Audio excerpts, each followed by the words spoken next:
우리는 수요 예배 때마다 하이델베르크 유리 문답을 공부하고 있고요. 지금 12번째 12주일차 시간입니다. 하이델베르크 유리 문답은 1563년 독일 하이델베르크 지역에서 만들어진 요리 문답이고 우리 개혁주의 신학에 있어서 아주 중요한 요리 문답, 교리 문답이 되고 있습니다. 그래서 이 내용을 꾸준히 공부하고 익히고 하면 우리가 신앙이 흔들리지 않을 것이며 견고한 교리와 신학 가운데 또 서게 될 거예요. 아담 안에서 모든 사람이 멸망한 것처럼 그리스도를 통하여 모든 사람이 구원을 받습니까? 아담 안에서 모든 사람이 멸망한 것처럼 그리스도 안에서 모든 사람이 구원을 받습니까?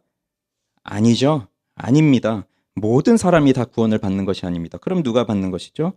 참된 믿음으로 그리스도께 연합되어 그의 모든 은덕을 받아들이는 사람들만 구원을 받는 것입니다. 그러면 참된 믿음이 무엇이라고 했죠? 참된 믿음은 하나님께서 그의 말씀에서 우리에게 계시하신 모든 것이 진리라고 하는 확실한 지식과 또 동시에 성령께서 우리 속에 불러일으켜 주시는 복음으로서 우리 속에 불러일으켜 주시는 굳은 신뢰. 그래서 참된 믿음은 확실한 지식과 굳은 신뢰. 그러니 믿음은 모르는 건 믿음이 아닙니다. 확실하게 아는 겁니다. 그리고 확실한 신뢰죠. 자, 그러면 그리스도인은 무엇을 믿어야 하나요? 복음에 약속된 모든 것. 그럼 그 복음을 어디에서 잘 요약해서 가르쳐주고 있죠? 사도신경. 사도신경이 우리가 믿어야 할 복음의 약속을 잘 요약해서 가르쳐주고 있고 그 사도신경의 조항들이 모두 12조항이 되는데 크게 세 가지로 나누어진다고 했죠. 성부 하나님과 우리의 창조, 성자 하나님과 우리의 구속, 성령 하나님과 우리의 성화. 이렇게 또 세 부분, 성부, 성자, 성령 하나님에 대한 믿음의 고백이 되어 있어요. 우리가 이제 지난주부터 성자 하나님과 우리의 구속에 대한 부분을 이제 보고 있습니다.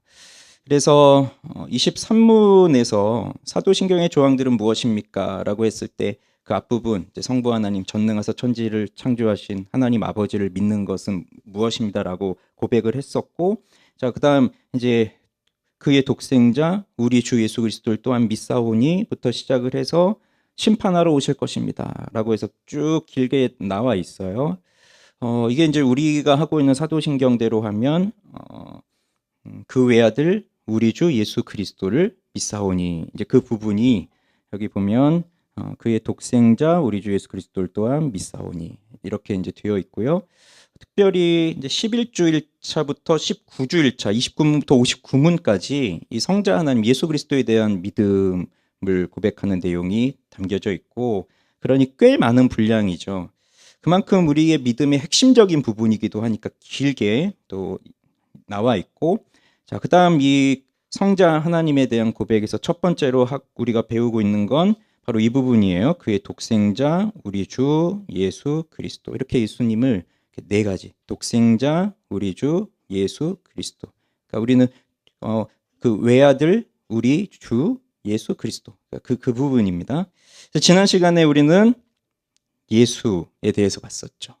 그래서 유일한 구주이신 예수에 대해서 보았고 오늘은 그리스도에 대해서 이제 보려고 하는 겁니다. 그리스도. 자, 그럼 이제 다시 아까 본문을 좀 생각을 해보면 잘 아시는 말씀일 거예요. 예수님께서 빌립보 가이사랴 지방에 이르러서 제자들에게 물어보십니다. 사람들이 인자를 누구를 아느냐? 그랬더니 이제 이렇게 대답을 하는 거죠. 사람들이 이렇게 말을 한다는 겁니다. 더러는 세례 요한, 더러는 엘리야, 또 어떤 이는 예레미야나 선지자 중에 하나라 합니다. 이렇게 말을 한다는 거죠. 그러니 예수님이 여러 기적들, 표적들을 보이시면서 사람들로 하여금 이분이 메시아인가? 라고 하는 기대감을 불러일으켰어요. 그래서 사람들이 예수님에 대해서 여러 가지 생각들을 하지만 어쨌든 그들은 이렇게 말하고 있다는 겁니다. 세례 요한, 엘리야, 예레미야 이런 선지자 중에 하나. 그러니 구약에 나와 있는 그 유명한 선지자들과 뭐 비슷한 그런 선지자들 중 하나, 선지자들 중 한 사람 이렇게 보고 있는 거죠. 참 희한하지 않습니까? 예수님이 아주 놀라운 기적들, 표적들을 일으키고 계신데 왜 그런 표적들을 보면서도 그런 기적들을 보면서도 그냥 선지자 중 하나라고 생각할까요?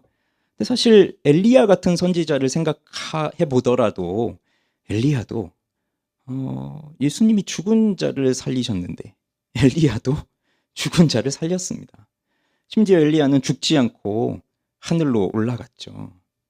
그리고 다시 온다라고까지 이렇게 나왔으니까 그러니 예수님이 그 위대한 일들을 하고 계셔도 구약에 나오는 그 위대한 선지자들 같은 그러한 선지자 중 한 사람이구나.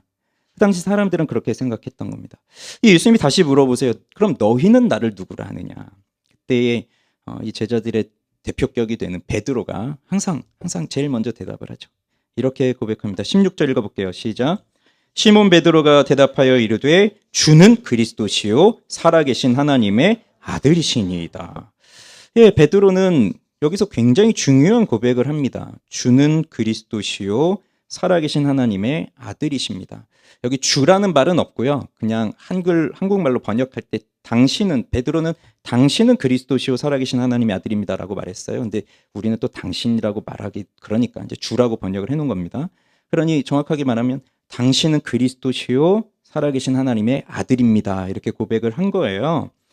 그러면 다른 사람들은 다 선지자 중에 하나입니다. 선지자 중에 한 사람입니다. 라고 말하고 있지만 베드로는 당신은 그리스도이십니다. 그리고 살아계신 하나님의 아들이십니다. 라고 고백을 함으로써 예수님이 그저 선지자 중에 한 사람이 아니라 예수님은 그리스도요. 살아계신 하나님의 아들. 하나님의 아들이시니까 그분이 곧 누구시라는 겁니까? 하나님이라고 하는 고백을 하고 있는 거예요. 지금 예수님을 향하여서 당신은 사람이 아니라 그리스도시고 당신은 곧 하나님이십니다라고 하는 고백을 하고요. 예수님 말씀하시죠. 너에게 복이 있도다. 이를 알기 아니는 혈육이 아니요 하늘에 계신 내 아버지시다. 그러니 이건 사람이 알려고 해도 알 수 없는 것을 하나님이 가르쳐 주셨다는 것을 말하는데, 그러면 여기서 베드로가 하고 있는 이 고백이 중요한 이유가 뭐냐면 당신은 그리스도이십니다라고 하는 고백을 했다는 겁니다. 그리스도. 그러면 그리스도가 무엇입니까? 그리스도가 무슨 뜻인가요? 그리스도는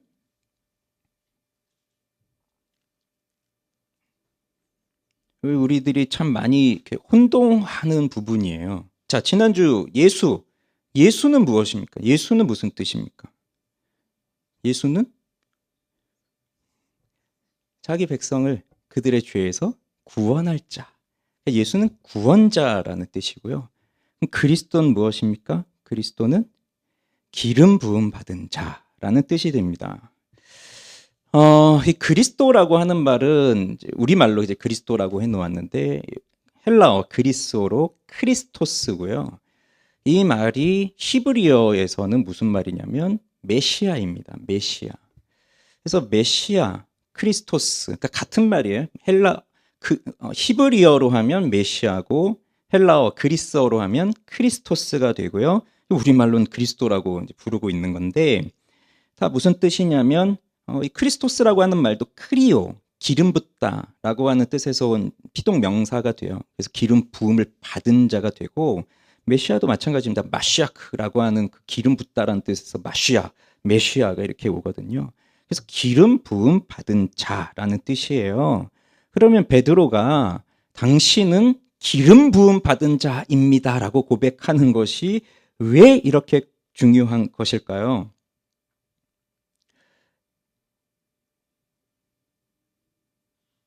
자, 이제 좀 다시 짚고 갈게요. 예수는 뭐라고요? 구원자. 그리스도는 기름 부음 받은 자. 이제 혼동하지 않으시겠죠? 많은 사람들이 이거 헷갈려 하거든요. 그리스도가 뭡니까 하면 구원자요. 다 이렇게 생각을 하시는데 예수가 구원자이고 그리스도는 기름 부음 받은 자입니다. 이걸 왜 이렇게 혼동하고 잘 모르냐면 예수 그리스도에 대해서 정확하게 배운 적이 없기 때문에 교회는 오래 다녔는데 예수 그리스도에 대해서 제대로 배운 적이 없어요. 그러니까 그리스도가 뭔지 예수가 뭔지 그것도 모르고 그냥 맹목적으로 예수 그리스도를 믿으면 되는구나 이렇게 따라다니고 있는 겁니다. 그러면 안 되고요. 정확하게 아셔야 돼요. 자, 우리는요. 자연스럽게 예수 그리스도라고 부릅니다. 예수님이라고 부르기도 하고 그리스도라고 부르기도 하고 우리 주님이라고 부르기도 해요. 근데 자연스럽게 항상 우리는 예수 그리스도, 예수님의 이름으로 기도합니다 할 때도 있지만 예수 그리스도의 이름으로 기도합니다라고 할 때도 있고, 바울도 그의 편지를 보면 예수 그리스도 이렇게 같이 쓰고 있을 때가 참 많아요. 우리 주 예수 그리스도. 그러면 자, 그냥 예수라고만 부르면 어떻게 될까요? 그냥 예수라고만 부르면, 예수는 지난주에도 봤잖아요. 이건 유대인들의 이름 중에서 아주 흔한 이름 중에 하나가 예수예요. 지금도 예수란 이름을 가진 사람이 수두룩하게 있을 것이고, 유대인들 20명 중 한 명은 예수란 이름을 가지고 있어요. 구약에도 이 예수란 이름을 가진 사람 많고요. 여호수아, 히브리어로 하면 여호수아란 말이죠. 그러니 참 많아요. 그럼 부모가 자기 자식에게 이름을 지을 때는 그 이름 뜻대로 되기를 원하는 마음으로 이름을 지어줄 때가 많으니까, 여호수아, 호세아, 예수아, 예수스 이렇게 이제 이름을 붙여준다는 것은, 야, 너가 참 구원자로서 살면 좋겠구나, 이런 바람을 가지고 이름을 붙여주겠죠. 그래서 예수라고 부릅니다. 예수라고 부릅니다. 여호수아라고 부릅니다. 그렇지만 아버지가 그 아들의 이름을 예수라고 부르고 친구들이 예수라 부른다 한들 그 자기 친구를 정말 우리를 죄에서 구원할 자이십니다 라고 고백하면서 부르는 이름일까요? 아니죠. 그냥 이름일 뿐이죠.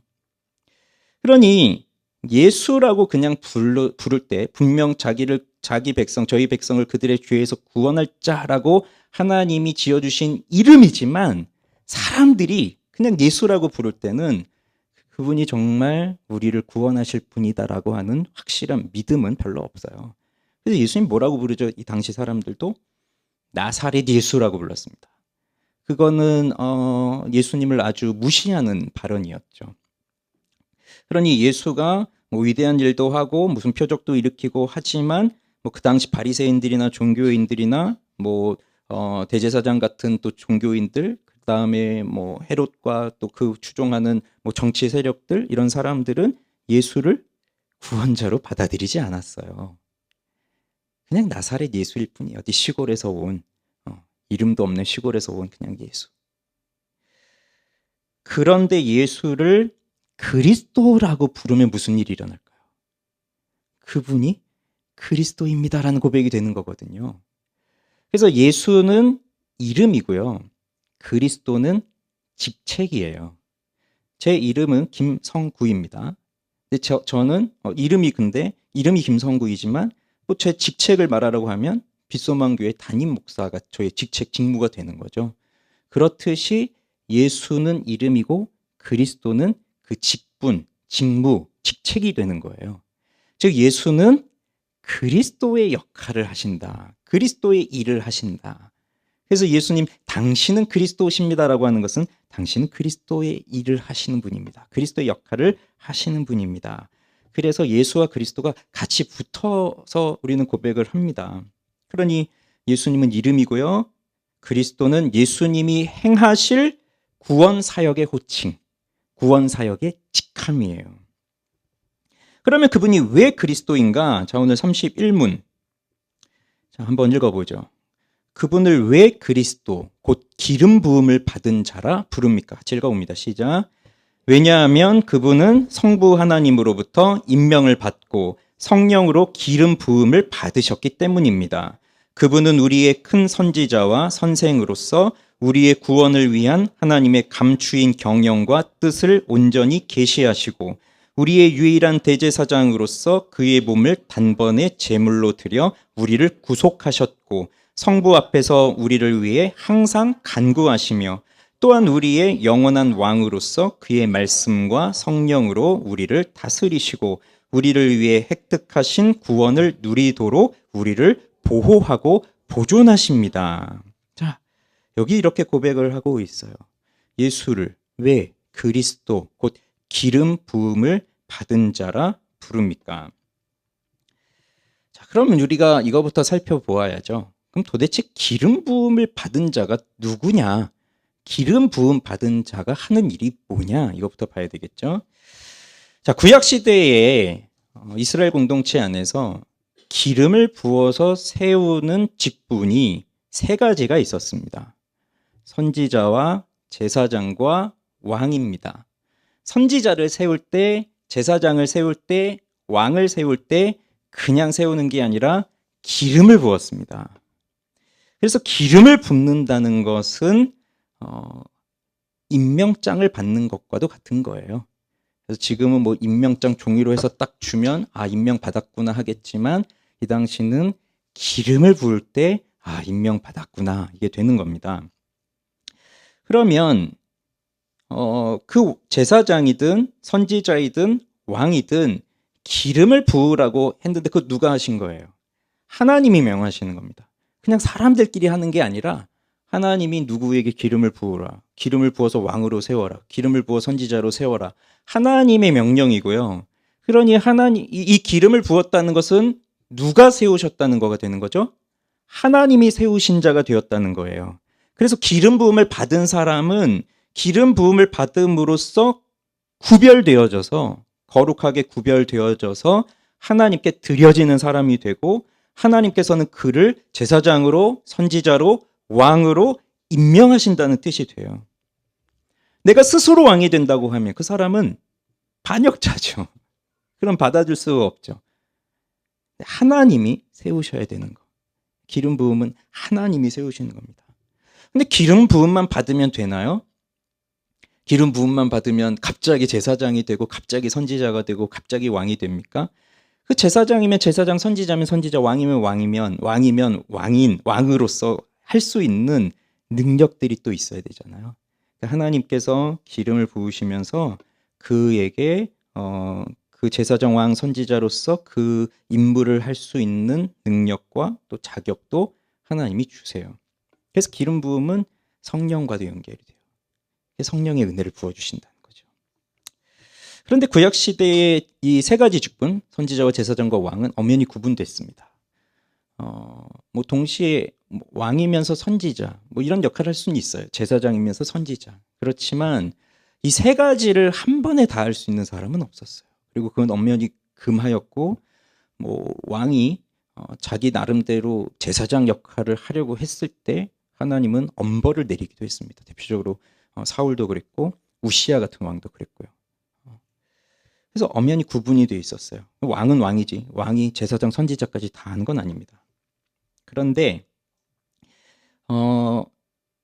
이 이스라엘 백성들이 구약의 예언에 따라 기다리고 있었던 메시아 그리스도는 바로 왕, 제사장, 선지자 이 세 가지 직무를 한 번에 다 하시는 그분을 기다리고 있었던 것이고, 그래서 그분이 누구이신지는 모르겠지만 구약 때부터 그분이 오시면 왕이요 제사장이요 선지자이시라라는 것이에요. 그래서 베드로가 오늘 예수님을 향해서 고백했잖아요. 당신은 그리스도이십니다. 그 말은 구약 때부터 우리 선조들이 그토록 오래도록 기다리고 있었던 왕이요 제사장이요 선지자이신 기름 부음 받은 자가 바로 당신입니다.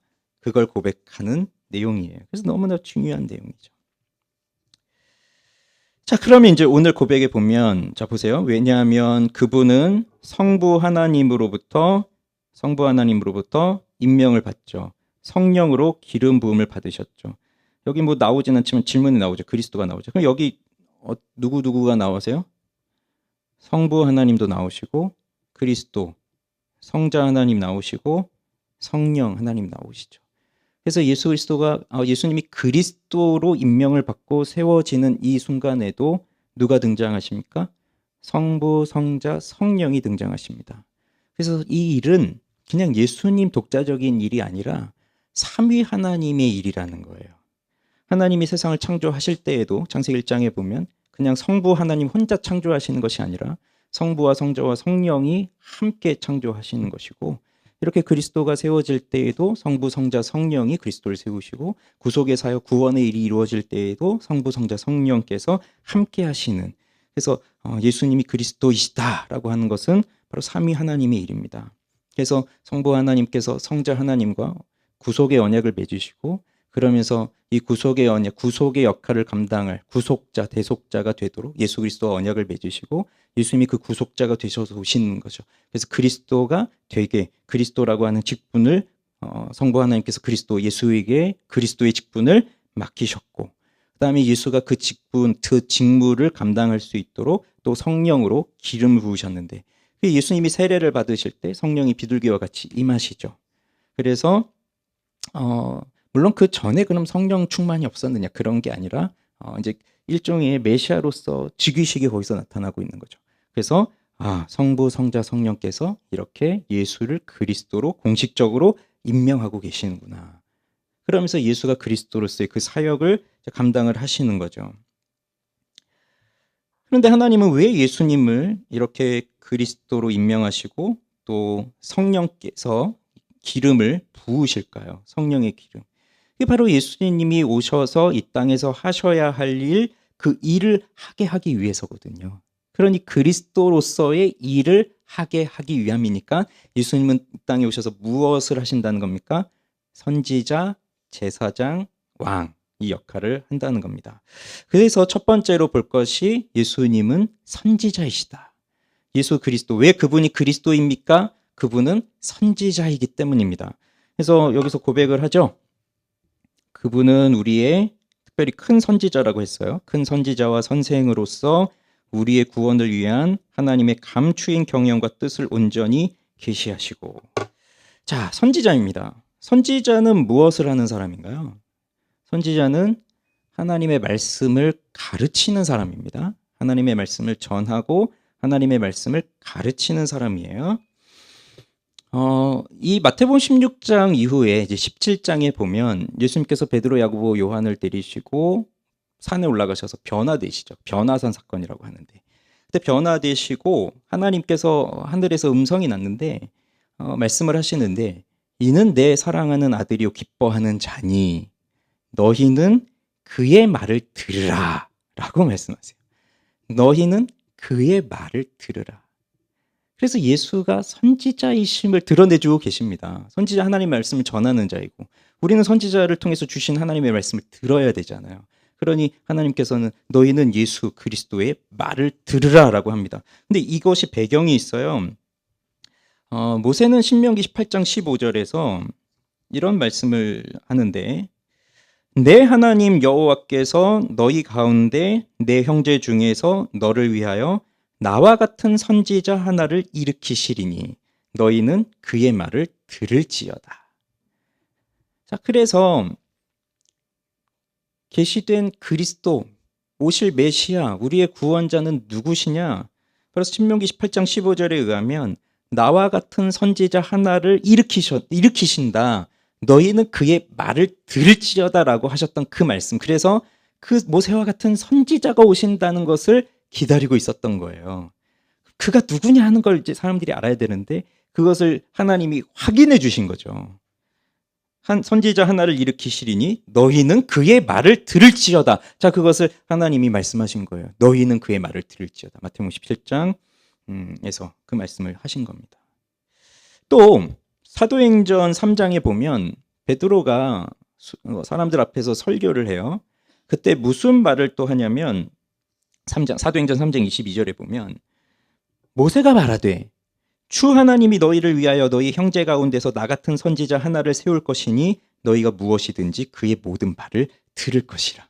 또 무슨 말을 하는 거죠? 신명기 18장 15절을 베드로가 인용해서 말합니다. 그러면서 너희가 죽인 예수를 하나님이 살리셨도다. 그가 누구라고요? 그가 바로 모세와 같은 선지자. 그의 말을 들으라. 베드로가 다시 한번 인용하면서 선포하고 있는 거죠. 그래서 선지자는 하나님의 말씀을 가르치는 사람, 선지자는 하나님의 말씀을 전하는 사람이에요. 하나님은 구약에도 수많은 선지자들을 보내셔서 하나님 자신의 뜻을 알려주셨습니다. 하나님 말씀을 가르쳐 주셨습니다.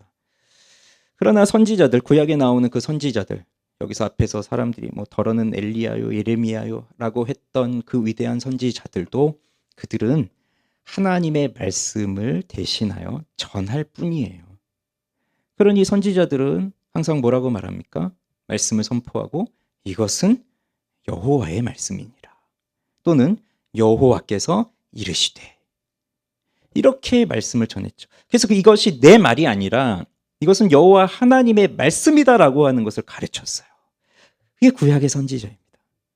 이사야든 예레미야든 엘리야든 위대한 선지자라 하여도 그 누구도 나의 말이다라고 할 수 없어요. 그러나 예수님은 오셔서 뭐라고 말씀하셨습니까?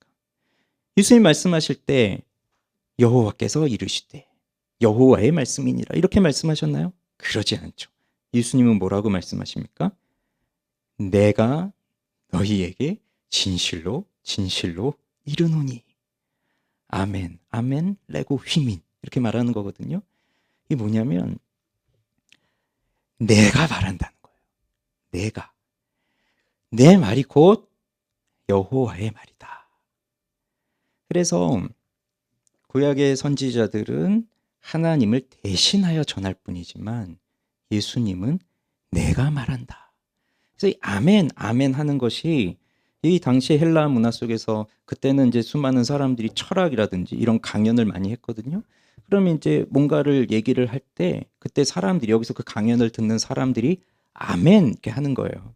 무슨 뜻이냐면 당신의 말이 믿을 만합니다. 인정을 해주는 거죠. 근데 예수님은 뭐라고 하세요? 스스로가 아멘이라고 하십니다. 그러니까 사람들이 인정해주고 그럴 필요가 없어요. 그냥 예수님 말씀 자체가 진리, 진실, 하나님의 말씀일 뿐이에요. 권위가 다르다는 거죠. 그래서 예수님이 회당에서 가르치실 때 사람들이 깜짝 놀란 게 뭐냐면 이가 나사렛에서 난 목수의 아들인데 어떻게 저렇게 전하는 것이 가르치는 것이 바리새인들하고 다르지? 그의 권위가 다르다라는 것을 사람들은 느꼈습니다. 왜냐하면 그분이 곧 하나님이시니까요. 요한복음 1장은 이렇게 말하죠. 태초에 하나님이 이건 창세기구나. 요한복음 1장 1절에 보면 태초에 말씀이 계시니라. 태초에 말씀이 계시니라. 근데 이 말씀이 하나님과 함께 계셨으니 이 말씀은 곧 하나님이다. 그러니 여기 이 말씀 로고스라고 하는 것이 누구를 가리키는 거죠? 예수 그리스도를 가리키는 것인데 그분이 곧 그 말씀이 태초에 하나님과 함께 계셨는데 그분이 곧 하나님이시다. 예수가 곧 하나님이다라는 것을 말했고 또 요한복음 1장 14절에 보면 말씀이 육신이 되어 우리 가운데 거하시매. 예수님이 육신을 입고 우리 가운데 오셨죠. 그리고 우리가 그의 영광을 보니 아버지의 독생자의 영광이요 은혜와 진리가 충만하더라라고 말합니다. 예수님을 뭐라고 말하는 거죠? 지금 말씀이라고 말하고 있는 거예요. 말씀이시다. 하나님이 자신을 계시하시죠. 자신을 드러내시는 겁니다. 우리에게 보여주십니다. 무엇으로 자신을 드러내세요? 말씀으로. 그래서 하나님은요, 말씀으로써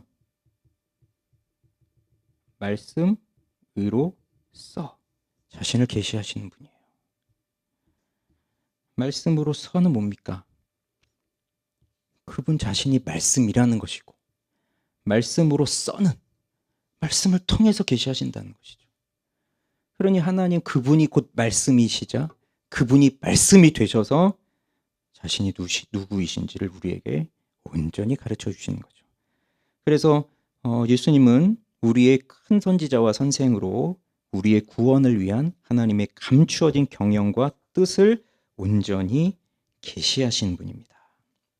그래서 예수님은 하나님의 아들로서 이 세상에 오신 여기 큰 선지자라고 되어 있는데 유일한 선지자인 거예요. 그래서 그 선지자 한 분, 그분이에요. 세상의 사람들은 이걸 받아들이고 싶지 않은 거예요. 그냥 예수님은 그냥 선지자 중에 하나. 그래, 수많은 종교를 전파하고 있는 그 위대한 스승 중에 하나. 그래서 예수도 그래, 선지자이고 선생이야.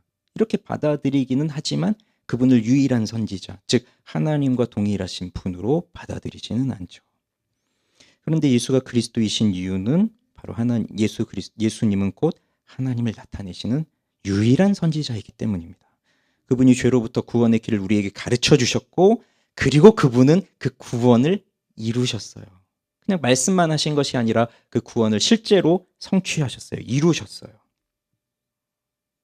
그래서 예수님은 하나님의 말씀하시는 선지자이자 또 그 말씀을 실제로 능력 있게 효력 있게 성취하시는 유일한 선지자입니다. 그래서 예수는 선지자예요. 그런데 여기 보시면 온전히 계시하시고라고 되어 있죠. 온전히 계시하셨고가 아니라 온전히 계시하시고라고 말하고 있죠. 왜 그렇게 고백을 할까요? 예수님이 선지자이신 것은 예수님이 이 땅에 오셔서 2000년 전에 오셔서 그 예수님이 이 땅에 계셨을 때 하셨던 것만 선지자가 아니라 예수님이 죽으시고 부활하시고 승천하셔서 하나님 우편에 계시는 지금도 선지자로서 이 일을 하고 계시기 때문에 지금 현재적인 고백이에요. 예수님은 지금도 이렇게 선지자로서 계십니다. 그때는 직접 오셔서 하나님의 말씀을 직접 전하시고 가르치셨다면 지금은 어떻게 하실까요? 지금은 그의 말씀에 사역자들을 세우십니다. 그래서 설교자들을 세우시고 사역자들을 세우셔서 그들을 통해서 하나님의 말씀을 가르치게 하세요. 자, 두 번째. 예수가 왜 그리스도입니까? 두 번째는 바로 이 부분이죠. 이게 이제 첫 번째 선지자이면 두 번째. 우리의 유일한 대제사장으로서 그의 몸을 단번에 제물로 드려 우리를 구속하셨고 성부 앞에서 우리를 위해 항상 간구하시며 입니다. 자, 구약의 제사장은 어떤 역할을 하는 사람입니까? 선지자는 하나님의 말씀을 가르치고 전합니다. 제사장은 물론 제사장도 말씀을 가르칩니다. 율법을 가르칩니다. 제사장은 그래도 대표적인 게 뭐죠? 제사의 업무를 하는 거죠. 이 제사의 직무를 한다는 건 뭡니까? 하나님과 죄인들이 관계가 깨져서 이 죄인들은 하나님 앞에 나아갈 수가 없거든요. 그런데 그때 이 제사라고 하는 하나님이 주신 임시적 방편을 통해서 죄인들이 하나님의 용서를 받고 하나님과 관계가 회복될 수 있도록 하는 그 중간에서 중재하는 역할을 하는 것이 제사장이에요. 그래서 성경을 보면요. 선지자들이 주로 활동할 때는 어떤 때인 줄 아세요? 성경의 구약시대 이스라엘 사회 속에서 선지자들이 주로 나와서 활동하고 있던 때는 대체로 어느 때이냐면 이스라엘 백성들이 아주 큰 죄를 범하고 있을 때예요. 그럼 선지자들이 나와서 항상 하는 말이 이거잖아요. 회개해라. 여호와의 심판이 임하였다. 선지자들은 그런 말씀을 전하고 제사장이 주를 이루고 있을 때는 언제겠어요? 하나님과 이스라엘 백성들이 평화를 이루고 있을 때예요. 제사장은 그런 임무를 하고 있는 거예요. 하나님과 멀어진 백성들의 관계를 이어주고 있는 일, 그 일을 하는 것이 제사장이죠.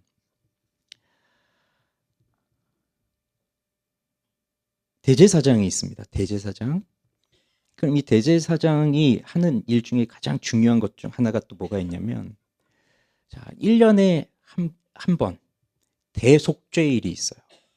그럼 그 대속죄일에 이 대제사장이 이스라엘 온 백성들의 죄와 또 자기의 죄를 짊어지고 지성소 안에 들어가서 하나님께 제사를 드림으로 하나님의 용서함을 받는 그 속죄를 받는 날이 있어요.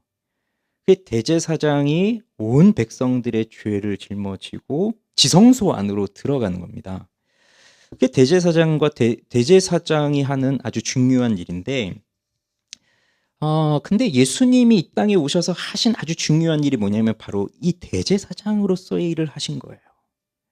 그런데 인간 대제사장과 예수님 대제사장은 엄청난 차이가 있습니다. 자, 우선 인간 대제사장, 그들은 아론의 반열을 따르는 자들입니다. 그냥 레위 사람들 중에서 아무나 되는 것이 아니에요. 대제사장은 아론의 자손들 중에서. 그리고 대제사장은 종신직이에요. 그리고 이어지는 거예요. 그 자손에게로. 근데 그들은 대제사장이지만 동시에 누구입니까? 동시에 죄인입니다. 그런데 자기가 대제사장이라는 직분을 받았다고 해서 그래서 이스라엘 온 백성들의 죄를 가지고 지성소 안으로 들어가서 하나님을 배워야 되는데 자기도 뭐라고요? 자기도 죄인이에요. 그래서 두 종류의 제사를 드려요. 대제사장은 이 속죄일에. 자기 자신을 위한 제물과 백성들의 제물. 그렇게 치면 백성들이 수가 훨씬 많으니까 자기 자신을 위해서는 그냥 어린 양이든 염소든 한 마리 드리고 백성을 위해서는 아주 큰 소를 드리면 될 것 같잖아요.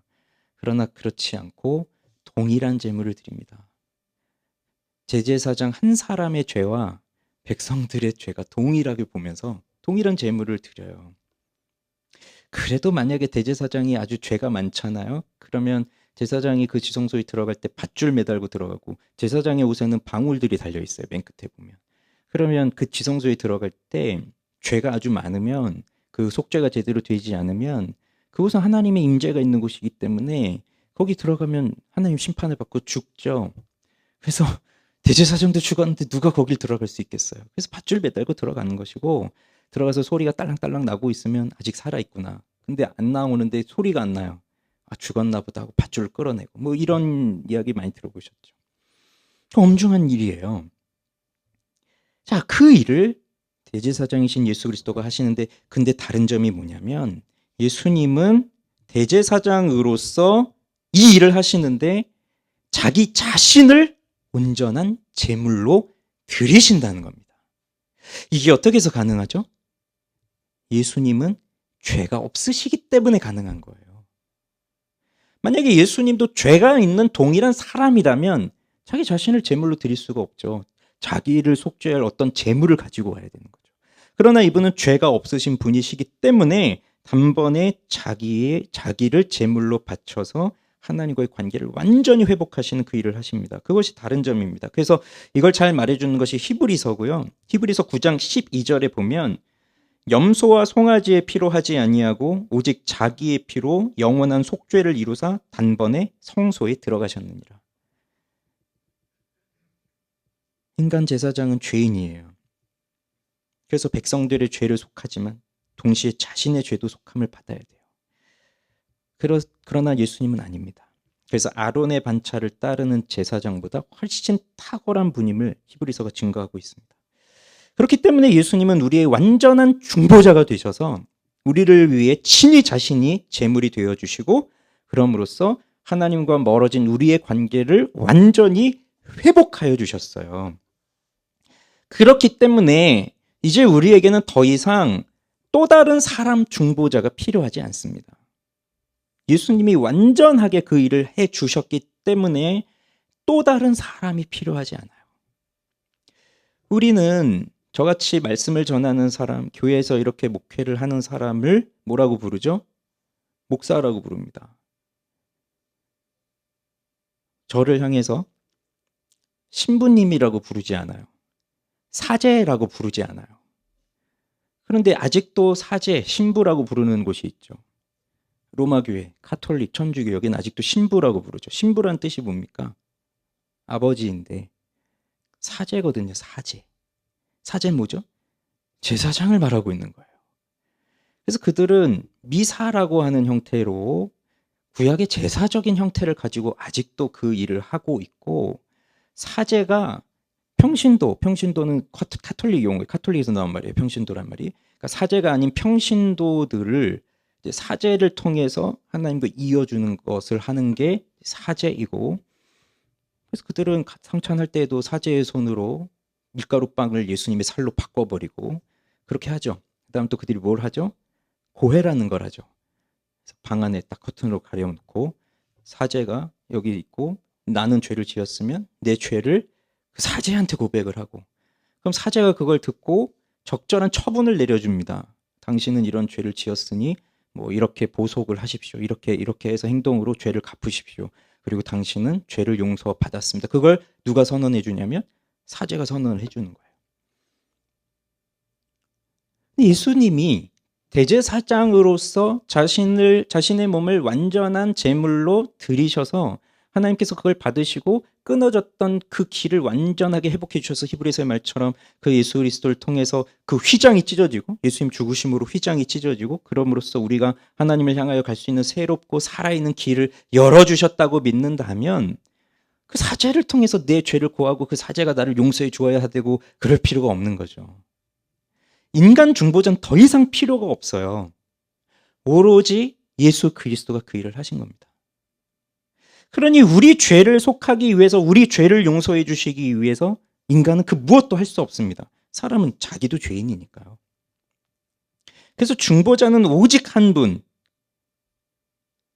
사람이면서 죄가 없으시고 동시에 하나님이면서 모든 피조물보다 뛰어나신 예수 그리스도, 단 한 분만이 중보자이시고, 그렇기 때문에 우리는 중보자가 될 수가 없어요. 우리가 흔히 중보기도 한다는 표현을 쓰지만 엄연히 따지면 그것도 잘못된 표현이고요. 중보기도는 딱 한 분이 하시는 거예요. 예수님이 하시는 거예요.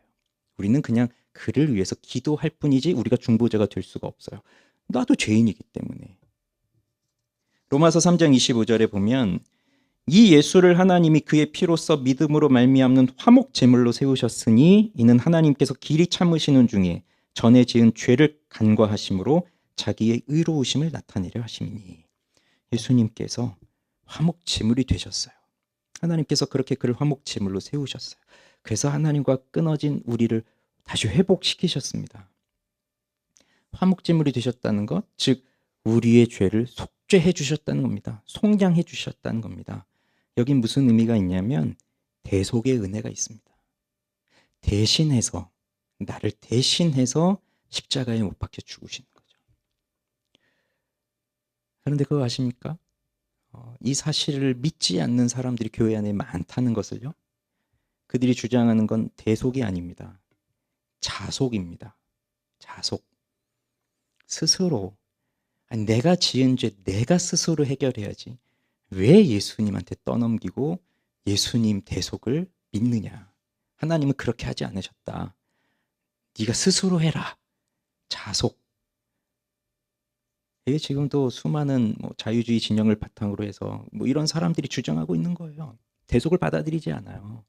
그냥 예수님은 우리의 모범이실 뿐이고 우리는 그를 따라서 열심히 살아서 스스로 죄를 해결해야지. 자기가 죄를 지어놓고 예수님한테 다 맡겨놓고 자기는 마음대로 죄 짓고 말이 되냐.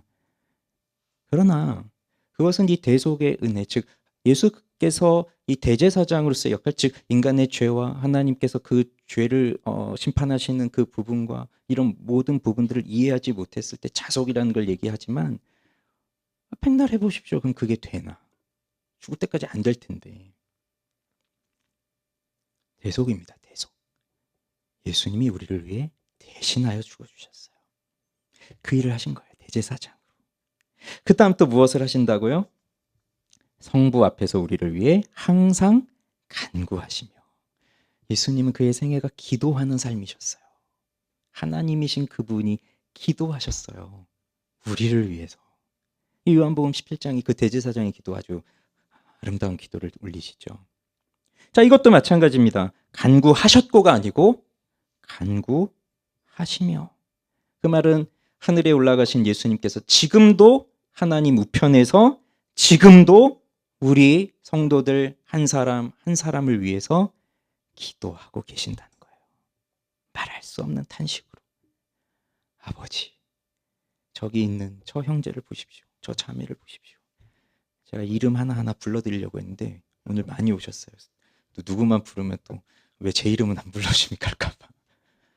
아버지, 저기 지금 빗소만 교회 예배 드리고 있는 저 자매를 보십시오. 저 형제를 보십시오. 이 아들의 피로 산 아버지의 자녀입니다. 그러니 붙들어 주십시오. 지켜 주십시오. 항상 기도하고 계신 거예요, 예수님. 그게 대제사장의 역할입니다. 자, 그다음 마지막 세 번째는 뭡니까? 왕이죠, 왕.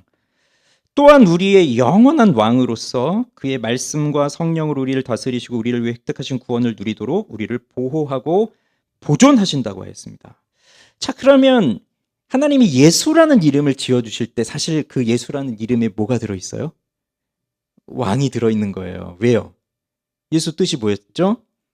자기 백성을 그들의 죄에서 구한다고 했으니까 예수라는 이름에 사실 자기 백성이 들어가 있잖아요. 자기 백성. 그러니까 왕이라는 의미가 이미 예수라는 이름 속에 들어가 있습니다. 그럼 왕은 무엇을 하는 사람입니까? 왕은 일단 자기 나라가 있죠. 그리고 자기 백성이 있고 자기 영토가 있죠. 그러면 그 자기 나라, 자기 영토, 자기 백성을 다스려야 되죠. 그러면서 그 백성들을 다스리는데 다스리는 것이 뭐냐면 곧 그들을 보호하고 통치하고 해나가는 거죠.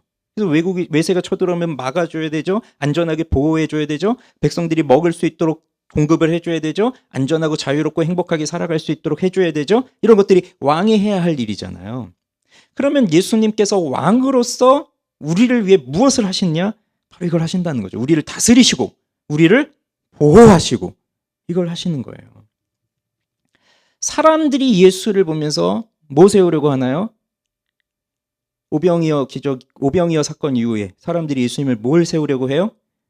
왕을 세우려고 하잖아요. 그럼 보세요. 사실 예수님은 왕으로 오셨습니다. 근데 사람들이 왕으로 세우려고 해요. 무슨 차이가 있나요? 무슨 차이가 있는 것 같으세요? 이미 예수님은 왕이십니다. 하나님 나라의 왕이에요. 근데 사람들이 그분을 왕으로 세운다는 건 뭐죠? 뭐 때문에 그런 거죠? 예수님이 빵으로 그 물고기로 우리를 배불리 먹였구나 하는 걸 보면서 아, 이를 왕으로 세우면 우리는 굶어 죽지 않겠구나. 그러니 왕으로 세우는 목적이 뭐예요? 하나님 나라입니까? 하나님의 영광입니까? 하나님의 뜻입니까? 그게 아니라 자기 뜻이잖아요. 그러면 내가 왕을 세우는데 그 왕은 누구를 따라야 돼요? 나를 따르라는 거예요. 내 말을 따르라는 거예요. 그래서 내 말을 안 듣는 왕이면 가차없이 잘라버리겠다. 그게 사람들의 모습이었던 거예요. 그 예수를 왕으로 세우겠다. 그럼 예수님이 이미 왕이세요. 하나님 나라의 왕. 근데 그것이 바로 사람들이 추구하는 내용과 예수님이 실제로 통치하신 내용이 다르기 때문이에요. 사람 왕은 이 세상의 나라는 빵으로, 돈으로, 힘으로, 무력으로 다스리는 겁니다. 그러나 예수님은 왕으로서 우리를 다스리실 때 힘으로, 돈으로, 무력으로, 전쟁으로 그렇게 하시지 않아요. 오늘 고백은 뭐라고 말합니까? 그의 말씀과 성령으로, 말씀과 성령으로 우리를 다스리신다고 하고 있어요. 성령은 요한복음 보면 예수님 계속 말씀하셨잖아요. 내가 죽고 부활을 승천 후에 성령을 보내시겠다고 말씀하셨고, 성령은 곧 증언하는 분이잖아요. 예수가 하나님이심을, 예수가 하나님의 아들이심을. 그러니 성령은 예수가 하나님의 아들임을 증언합니다. 그 제자들에게, 우리들에게 예수가 하나님의 아들임을 증언해 줍니다. 그러면 성령을 통해서 예수가 하나님이라는 것을 알게 된 예수의 제자들은, 그리고 우리들은 또 그것을 또 전하고, 특별히 성령께서는 그 일을 기록하게 하셨죠. 그래서 기록된 것이 곧 성경이 되었죠. 그래서 말씀을 통해서 그들이 성령께서 증언하여 주신 말씀이신 그 예수 그리스도를 증언하여 주신 그것을 사람으로 하여금 기록하게 하셨고, 그 기록되어져 있는 것이 성경으로 우리에게 주어져 있는데, 이것은 곧 성령께서 그렇게 쓰게 하셨고 우리에게 주셨으니, 말씀과 성령, 진리와 성령은 분리될 수 없습니다. 그래서 그 기록된 말씀을 읽으면서 우리는 성령의 감화를 통하여 예수 그리스도를 알게 되는 거죠. 예수가 그리스도입니다라고 알게 되는 거죠. 그러니 예수가 대속을 위해서 우리를 위해 유일한 구주이시다라고 고백하지 않고 예수는 그저 우리의 모범자이실 뿐이고 우리는 자속을 이루어야 되고 우리는 스스로 구원의 길을 이루어야 되고 한다는 사람들은, 그들도 성경을 읽으면서 그런 일들을 하고 교회에 모여 있지만, 그리고 성경을 설교하고 있지만 성경을 제대로 읽은 적이 없는 거죠. 성경을 제대로 읽으려면 무슨 일이 필요한 겁니까? 성령의 은혜가 필요한 거예요. 그래서 성령의 조명과 감화의 역사가 일어나야 돼요. 그냥 읽으면 알 수 없어요. 이게 하나님 말씀인지 그냥 사람이 쓴 건지, 이게 진짜로 있었던 일인지 아닌지. 그러니 그 사람들은 예수님의 부활도 믿지 않을 뿐더러 나사로가 살아났다는 것도 믿지 않습니다. 그냥 하나의 사인일 뿐이죠. 상징이라고 말하는 거예요. 그래서 성령은 말씀을 주셨고 우리는 그 말씀을 믿고, 그래서 하나님의 말씀의 통치를 받는 거예요. 우리는 하나님의 말씀을. 그렇기 때문에 우리에게 주신 성경이 너무나도 중요하죠. 성경은 믿음으로 읽어야 됩니다. 설교도 마찬가지고요. 믿음으로 들어야 됩니다. 그래서 교회의 가장 중요한 일이 무엇입니까? 하나님의 말씀을 가르치고 전하고 배우는 거예요. 그러니 목사의 가장 중요한 일은 하나님의 말씀을 잘 공부하고 연구하고 해서 말씀을 전하는 거고, 성도들은 그 말씀을 잘 듣고 배우는 거고. 그러니 뭐 어느 날 갑자기 또 어느 한 구절 딱 펼쳐놓고 하나님이 저한테 말씀하셨네요 하고 그냥 쭉 얘기하고, 이런 거는 옳다고 볼 수가 없죠.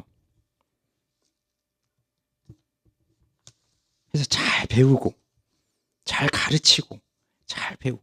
교회는 뭐 하는 곳입니까? 교회는 하나님 말씀을 배우는 곳이에요.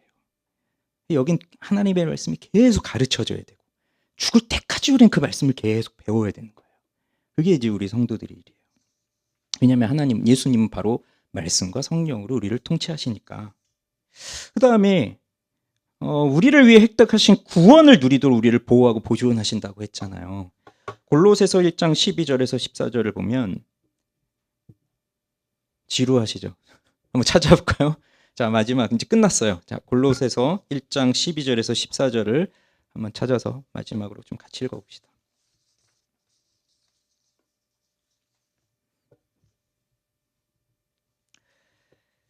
자, 우리 한번 읽어볼까요? 골로새서 신약성경 골로새서 1장 12절에서 14절 읽어봅시다. 우리로 하여금 빛 가운데서 성도의 기업의 부분을 얻기에 합당하게 하신 아버지께 감사하게 하시기를 원하노라. 그가 우리를 흑암의 권세에서 건져내사 그의 사랑의 아들의 나라로 옮기셨으니 그 아들 안에서 우리가 속량 곧 죄사함을 얻었도다. 아멘. 자, 바울이 이 골로새 교회 성도들한테 너희들이 감사해야 할 이유가 이거다라고 가르쳐 주는데 감사의 내용이 뭡니까? 그가 우리를 흑암의 권세에서 건져내셔서 그의 사랑의 아들의 나라로 옮기셨다. 그의 아들 안에서 우리가 속량, 죄사함을 받았다. 이것이 우리 교회가 우리가 하나님 앞에 가장 크게 올려드려야 할 감사의 내용이라고 하는 거예요. 그런데 교회는 이 부분을 잘 감사할 줄을 모르고 그냥 눈에 보이는 것들 있잖아요. 뭐 돈을 많이 번다든가 성공한다든가 사업적으로 잘 된다든가 뭐 이런 부분들이 있잖아요. 그런 부분들에 치중하면서 그걸 주시면 감사하고 안 주시면 또 실망하고 자꾸 그렇게 왔다 갔다 하는데 그게 아니라 바로 이 부분이에요. 우리에게 주신 건 이 부분. 바로 우리를 흑암의 권세에서 건져내셔서 그의 사랑의 나라, 그 아들의 나라로 옮겨주신 것. 그래서 우리를 속량하시고 죄 사함을 얻게 하셨다는 것. 우리의 죄를 용서해 주셨다는 것이 가장 큰 감사의 제목이고요. 바로 이것을 우리가 누리도록 우리를 보호하고 보존하신다는 겁니다. 그래서 성경은 하나님이 우리를 어떻게 보호하신다고 해요? 그의 눈동자같이 마치 우리를 업어 키우듯이 그렇게 우리를 보호하시고 그의 날개 아래 우리를 지키시고 보호하신다는 거잖아요. 하나님이 단 한순간도 우리를 보지 않으시면 어떻게 될까요? 오늘 우리가 여기 나올 수 있을까요? 오늘 여기서 우리가 예배 드릴 수 있을까요? 아닙니다. 때로는 하나님이 나를 보호하시는 건 맞아? 하나님이 정말 나를 눈동자같이 지켜 보호하신다는 거 맞아? 라고 하는 의심이 순간순간 들 때가 있지만 하나님이 늘 우리를 그렇게 지켜보고 계시고 보호하고 계시기 때문에 우리는 오늘도 여기 나와 있는 거예요. 1문에서 뭐라고 고백했어요? 살아서나 죽어서나 우리의 유일한 위로는 나는 나의 것이 아니요 나의 신실한 구주 예수 그리스도의 것이라고 하면서 아버지께서는 무엇을 하신다고 하셨어요? 우리의 머리털 하나도 땅에 떨어지지 않도록 우리를 지켜주신다고 하신 그 고백을 1문에서도 했잖아요. 그럼 이제 마지막 결론입니다. 자, 32문 읽고 이제 좀 정리를 할게요. 그런데 당신은 왜 그리스도인이라 불립니까? 시작. 왜냐하면 내가 믿음으로 그리스도의 지체가 되어 그의 기름 부음에 참여하기 때문입니다. 나는 선지자로서 그의 이름의 증인이 되며 제사장으로서 나 자신을 감사의 산 제물로 그에게 드리고 또한 왕으로서 이 세상에 사는 동안은 자유롭고 선한 양심으로 죄와 마귀에 대항하여 싸우고 이후로는 영원히 그와 함께 모든 피조물을 다스릴 것입니다. 자, 그러면 우리는 누구라고 불려요? 그리스도인이라고 불리는 겁니다. 예수가 왜 그리스도입니까 했죠. 그럼 이제 두 번째 질문이 바로 예수가 그리스도인 것이 그게 우리의 삶에 무슨 유익이 있습니까? 그게 우리 삶하고 무슨 상관이 있습니까? 그거거든요. 우리는 그리스도인이라고 불린다는 겁니다. 그리스도인은 사도행전 11장에 보면 안디옥 교회 성도들에게 처음으로 붙여졌어요. 바나바가 이제 회심한 바울을 데려다가 1년 동안 교회에서 열심히 가르쳤거든요. 그래서 그 말씀을 1년 동안 배웠던 그들의 삶을 그 안디옥 사람들이 보면서 그리스도인이라고 부른 거예요. 그러니 그 전까지는 유대인, 유대교, 유대교의 한 분파 이렇게 생각했지만 이제 그들이 하나님의 말씀을 부지런히 배우면서 예수가 그리스도라고 하는 것을 증언하고 전했습니다. 그랬더니 유대인들하고는 다른 거구나라는 것을 알고 그들을 그리스도를 전하고 있으니까 그리스도인이라고 부른 거예요. 그리스도인, 즉 그리스도를 따르는 사람 이렇게 부른 겁니다. 그러면 그리스도인이라고 고백하는 건 뭘까요? 나는 그리스도인입니다라고 고백하는 그 내용이 뭘까요? 바로 이런 내용입니다. 나는 예수 그리스도께서 하나님의 말씀을 선포하는 선지자요. 하나님 앞에 용서받게 하는 제사장이요. 하나님의 통치를 시행하시는 왕이심을 믿습니다. 라고 고백하는 것이 나는 그리스도인입니다. 라는 고백이에요. 그래서 보면 믿음으로 그리스도의 지체가 되어 그의 기름 부음에 참여하기 때문입니다. 기름이 그리스도에게 부어졌지만 그리스도의 지체, 그리스도의 몸이 되어 있는 우리, 시편 133편에 보면 그 아론의 머리에 흐르는 그 기름이 아론의 수염에 흘러 온몸에 적신다고 하는 그 시편 133편의 말씀처럼, 그럼 그 대제사장의 옷에는 그 이스라엘 12지파가 여기 가슴에 있거든요. 그럼 그 기름이 쭉 흐르면서 아론이 기름 부음을 받았지만 이스라엘의 12지파가 다 기름 적심, 기름 부음에 동참하게 되듯이 우리의 머리이신 그리스도께 기름이 부어졌지만 그의 몸인 그의 지체들인 우리에게도 기름 부음이 주어지고 있다는 것을 말하고 있는 거예요. 그러면서 나는 무엇입니까? 선지자로서, 제사장으로서, 왕으로서. 그러니 우리 그리스도인들은 무엇을 하는 사람입니까? 선지자, 제사장, 왕. 근데 이건 예수 그리스도하고는 다른 거예요. 예수님이 하셨던 그리스도로서 선지자, 제사장, 왕의 역할과는 다른 거예요. 그분은 그분의 일이었고 우리는 이제 우리에게 주어진 일을 하는 거예요. 어떤 것입니까? 선지자로서 그의 이름의 증인. 내가 예수를 증거하는 겁니다. 내가 날마다 예수를 전하는 겁니다. 사람들에게 내가 그리스도인이다라고 하는 것을 말하는 겁니다. 그리고 내가 믿는 예수를 전하는 겁니다. 그래서 그 아그리빠 왕이 바울을 붙잡아두고 그 신문할 때 바울이 쭉 복음을 전하니까 그 사람이 그러지 않아요. 네가 그 몇 마디 말로 나를 그리스도인 되게 하려느냐? 이렇게 말하거든요. 그때 바울이 유명한 말을 하죠. 이렇게 결박된 것 외에는 여기 있는 당신들 모두가 다 나와 같이 되기를 원합니다. 그리스도인 되기를 원합니다. 예수 믿으십시오 하는 얘기를 하는 거죠. 그 다음에 제사장의 역할. 우리가 누군가를 대신해서 죽는 제물은 될 수 없죠. 그렇지만 예수 그리스도를 통해서 우리는 정결함을 받았습니다. 그렇게 이제 우리가 제사장으로서 할 일은 뭐냐면 이제 그분 앞에 거룩하고 순결하게 살아가는 산 제물이 되는 거예요. 하나님이 받으실 거룩한 예배, 살아있는 예배를 드리는 것이 이제 우리 제사장의 역할이고, 왕으로서 할 건 뭡니까? 마귀와 죄와 대항하여 싸우는 것입니다. 이제 더 이상 죄의 지배 아래 놓여서 죄의 지배를 받고 사는 것이 아니라 그 죄와 더불어 싸우고 승리를 선포하는 것이 이게 왕으로서의 역할이고, 그 다음 요한계시록 보면 나중에 예수 그리스도가 오시면 우리는 그와 함께 왕 노릇을 할 것이죠. 그리스도인은 바로 이런 사람들입니다. 그러니 예수가 바로 유일한 구주이십니다. 바로 예수가 우리의 선지자, 제사장, 왕이십니다 라고 하는 이 내용을 고백하지 않는다면 비록 교회에서 모여서 여러 가지 일들을 한다 할지라도 그들은 그리스도인이 아닙니다. 바로 이걸 믿고 이것을 고백하는 자들, 그리고 이렇게 사는 자들이 그리스도인인 것입니다. 우리가 그 예수 그리스도를 잘 믿고 붙들며 사는 참된 그리스도인으로 살아가게 되기를 바랍니다. 기도하시죠.